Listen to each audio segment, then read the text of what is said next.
Ebola threat is very real.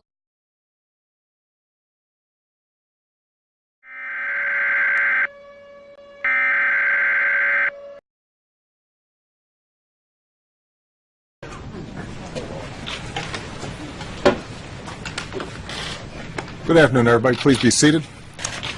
I want to thank everybody here at the Center for Disease Control for welcoming me here today. You just gave me an update on the Ebola outbreak in the United States, our efforts to fight it, and the steps that we're taking to keep people safe.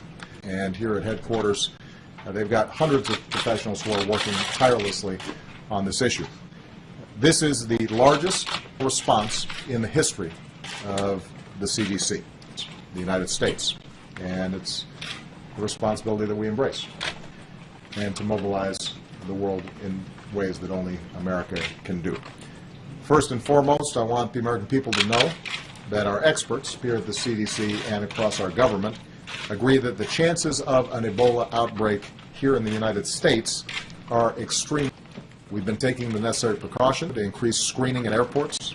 We've taken new measures so that we're prepared here at home. We're working with hospitals to make sure that they are prepared and to ensure that our doctors, our nurses, and our medical staff are trained, are ready, and are able to deal with Ebola outbreak safely. And here I've got to commend the nurses who, sorry doctors, but haven't been in hospitals. I know they're the ones really doing the work.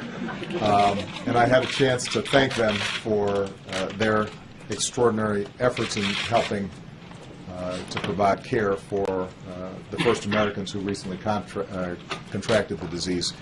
And it's a reminder for the American people that should any cases appear in the United States, we have more effective surveillance mechanisms in place. An already very weak public health system is near collapse.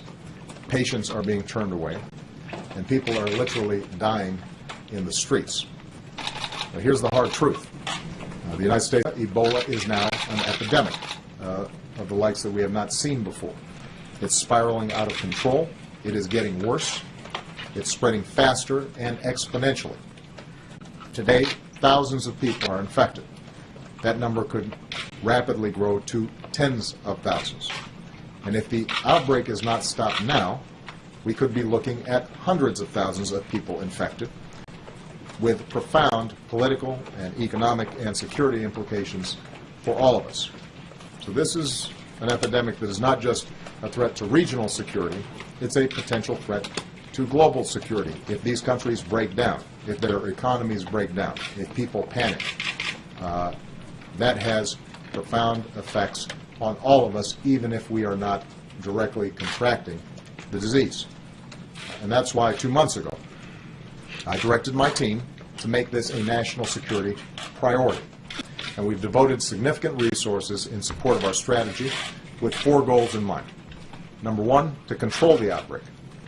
Number 2, to address the ripple effects of local economies and communities to prevent a truly massive humanitarian disaster. Number 3, to coordinate a broader global response. And number 4, to urgently build up a public health system. Now, this is a daunting task, but here's what gives us hope. The world knows how to fight this disease. It's not a mystery. We know the science. We know how to prevent it from spreading. We know how to care for those who contract it. We know that if we take the proper steps, we can save lives. But we have to act fast. We can't dawdle on this one. We have to move with force and make sure that we are catching this as best we can, given that it has already broken out in ways that we had not seen before. So today I'm announcing a major increase in our response. We're going to establish a military command center in the United States to support civilian efforts. And our forces are going to bring their expertise in command and control, in logistics, and our Department of Defense is better at that. Our armed services are better at that than any organization. We are going to create a new training site to train thousands of health workers so they can effectively and safely care for more patients. Personnel from the U.S. Public Health Service will deploy to the new field hospitals that we're setting up and local communities in a community care campaign to distribute supplies and information kits to hundreds of thousands of families so they can better protect themselves. We're also going to build additional treatment units, including new isolation spaces, and in all our efforts, the safety of our personnel will remain a top priority. Meanwhile, our scientists continue their urgent research in the hope of finding new treatments and perhaps vaccines. And today I'm calling on Congress to approve the funding that we've requested so that we can carry on with all these critical efforts.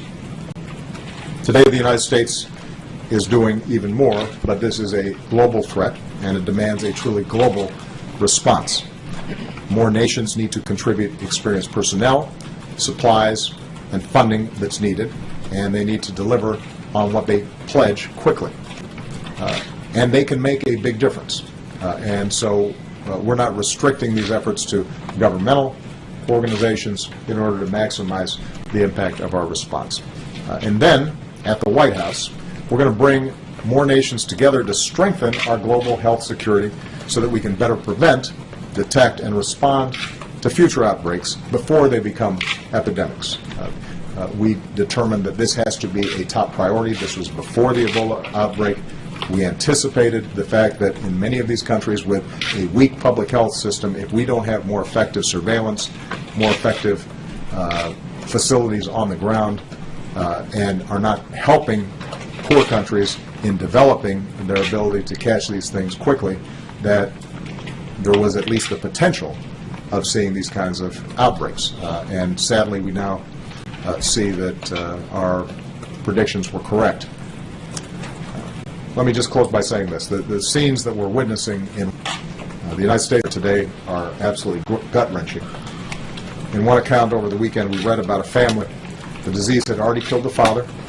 The mother was cradling a sick and listless 5-year-old son. Her other son, 10 years old, was dying too. They finally reached a treatment center, but they couldn't get in. And these men and women and children are just sitting, waiting to die right now. The reality is that this epidemic is going to get worse before it gets better, but right now the world has the responsibility to act, to step up, and to do more. The United States of America intends to do more. Not just save the lives of families like the one I just discussed, but ultimately to make sure that this doesn't have the kinds of spillover effects that become even more difficult to control. So thank you very much, and please know that you've got your President and Commander-in-Chief behind you. Thank you.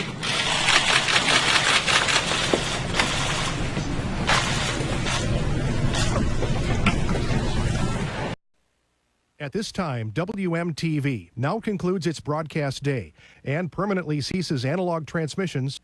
WMTV is owned and operated by. Regular programming continues on WMTV DT.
Now, here's the hard truth. Ebola is now an epidemic of the likes that we have not seen before.